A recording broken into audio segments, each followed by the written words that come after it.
With billions of dollars in debt and most of its fleet grounded, the announcement surprised few. Virgin Australia handed over its books to insolvency firm Deloitte as board members placed it in administration.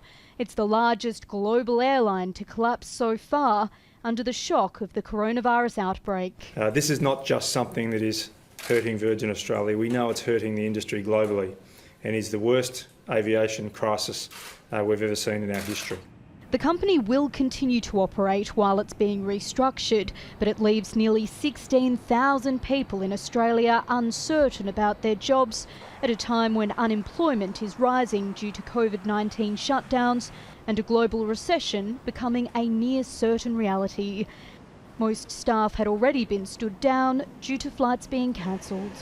For weeks, the airline has been urging the government to loan it hundreds of millions of dollars to survive the crisis, but it's refused, saying it won't bail out a company that's 90% owned by foreign shareholders with big pockets. If the airline suspends operations, the national carrier Qantas would have a near monopoly in Australia, which many say would be in nobody's interest. The Australian government has to take an industry-wide perspective on this. And they really do need to support both Virgin Australia, now it's in administration with some sort of support, and also Qantas.